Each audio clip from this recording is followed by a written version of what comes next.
Hola a todas y a todos. Quiero comenzar agradeciendo la oportunidad de participar en este congreso internacional organizado por la revista multidisciplinar Ciencia Latina. En primer lugar, quiero expresar mi más sincero agradecimiento a los organizadores de este evento, de este congreso, por la oportunidad de participar y compartir con ustedes algunas ideas y reflexiones.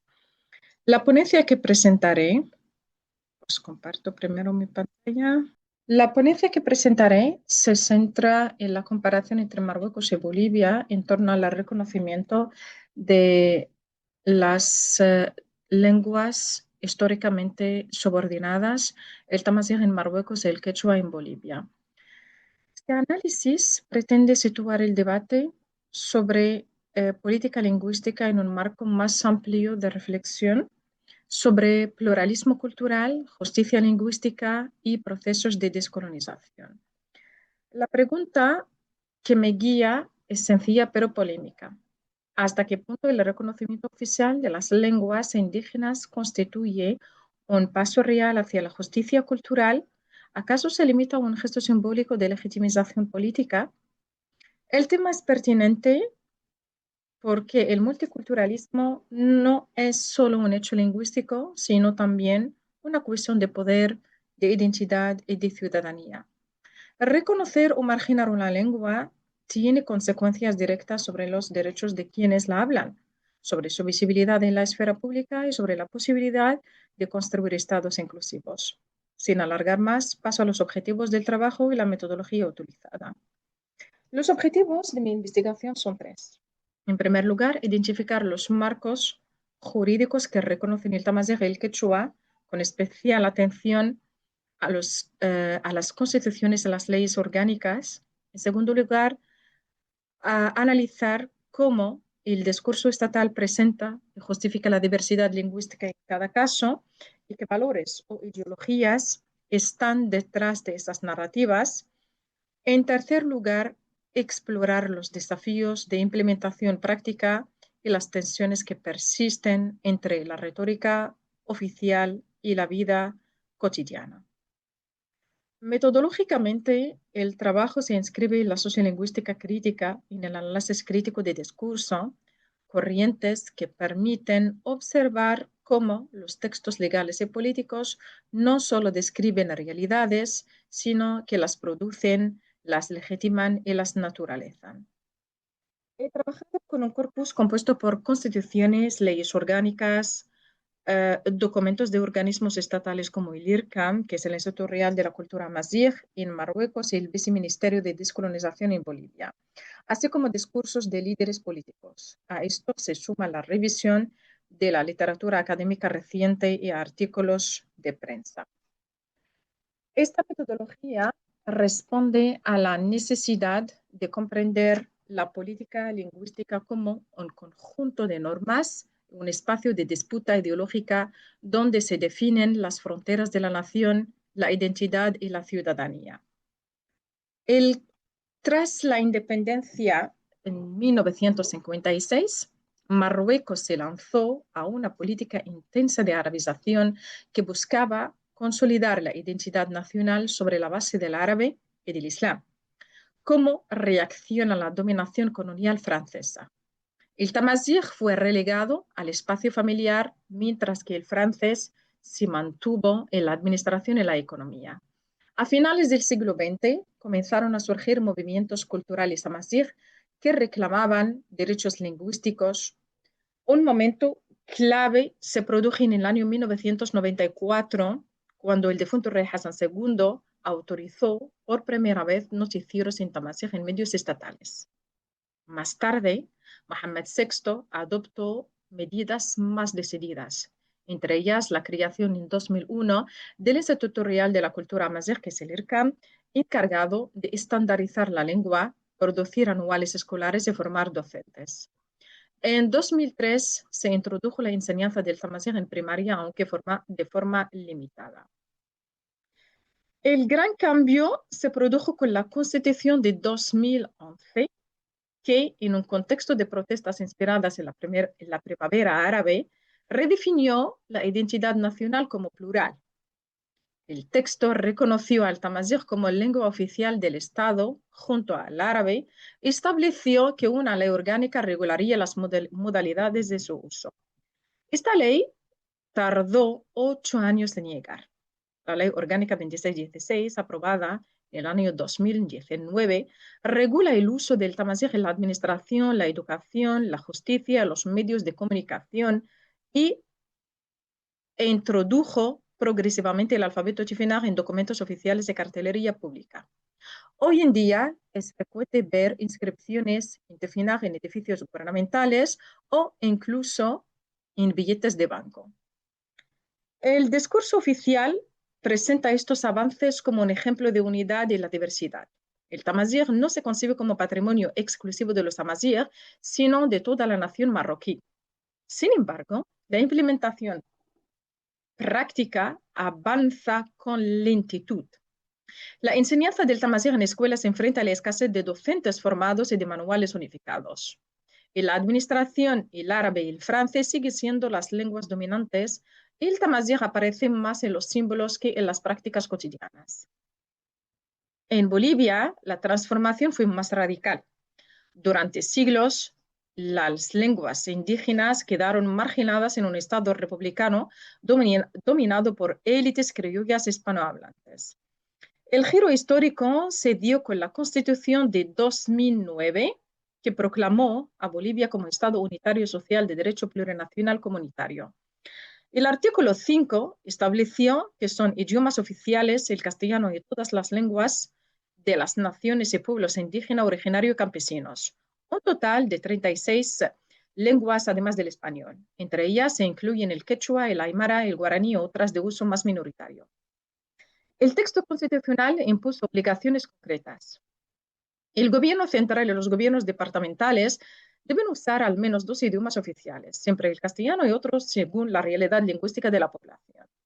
Además, el artículo 234 establece que para acceder a la función pública es necesario hablar al menos 2 idiomas más bien oficiales, uno de los cuales debe ser una lengua indígena. La ley 269 de 2012 reglamentó estos mandatos y creó mecanismos de capacitación en lenguas indígenas para los funcionarios públicos.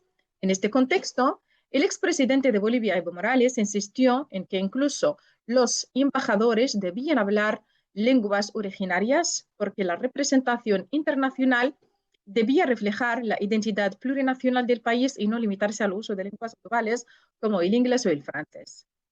El discurso boliviano se inscribe en una lógica de descolonización lingüística. No se trata únicamente de reconocer las lenguas indígenas, sino de situarlas en el centro del nuevo pacto social, de desmontar la colonialidad del poder y de reivindicar categorías filosóficas propias como el vivir bien o el somak causay. Bolivia ha logrado avances notables, presencia de lenguas indígenas en actos oficiales, traducción de la Constitución a varias lenguas, transmisión de programas en radio y televisión en idiomas originarios y consolidación de la educación intercultural bilingüe. Sin embargo, también enfrenta dificultades. La diversidad de lenguas hace muy compleja la implementación. Faltan recursos para capacitar a todos los funcionarios y en muchos casos las exigencias legales se cumplen solo de manera simbólica.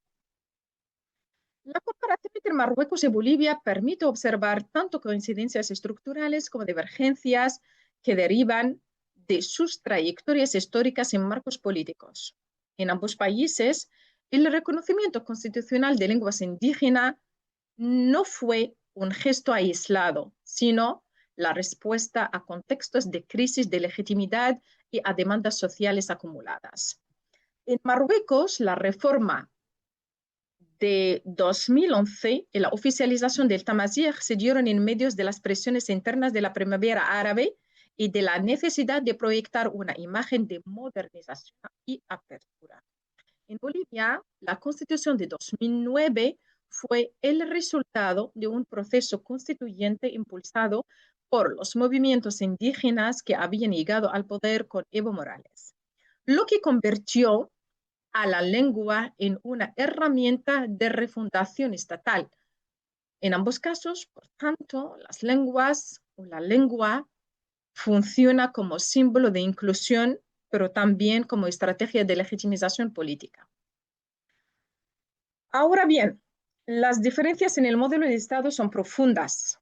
Marruecos opta por un esquema unitario que reconoce la pluralidad cultural sin alterar la centralización del poder ni cuestionar la narrativa histórica de la nación homogénea. El Tamazight comparte rango oficial con el árabe, pero en un marco que no admite plurinacionalidad. En Bolivia, en cambio, da un paso más radical, redefine el Estado como plurinacional y reconoce la existencia de múltiples naciones culturales dentro de su territorio.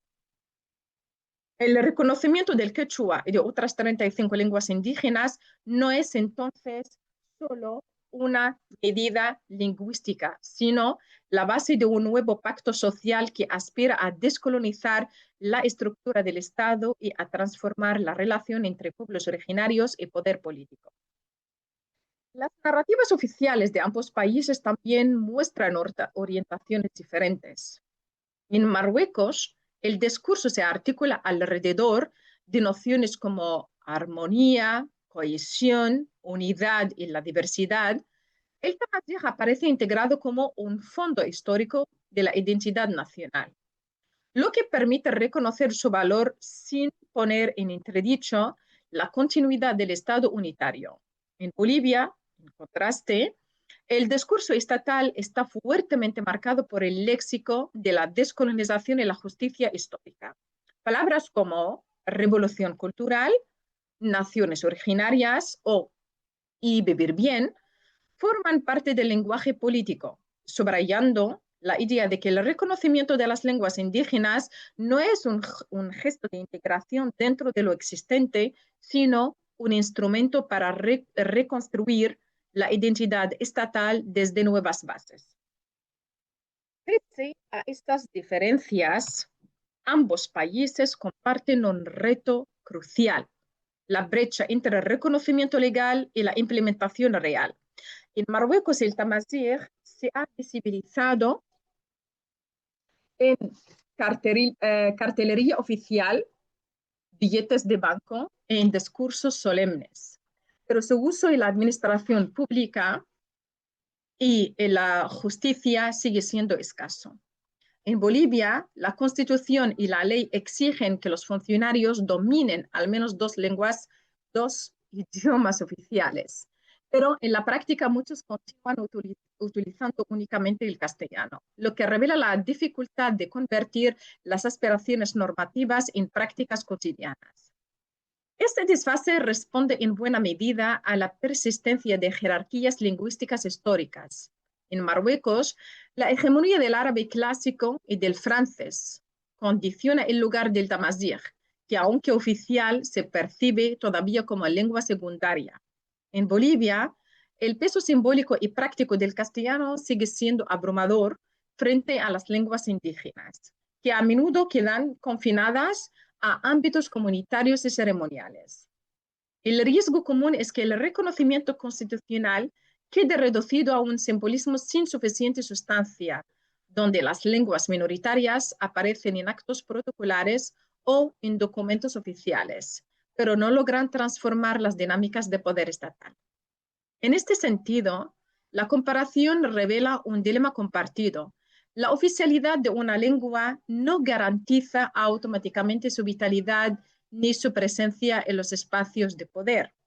Tanto en Marruecos como en Bolivia, la transición de la norma a la práctica requiere voluntad política sostenida, inversión en formación de docentes y funcionarios, producción de materiales en lenguas originarias y, sobre todo, un cambio cultural que supere los prejuicios y las resistencias sociales.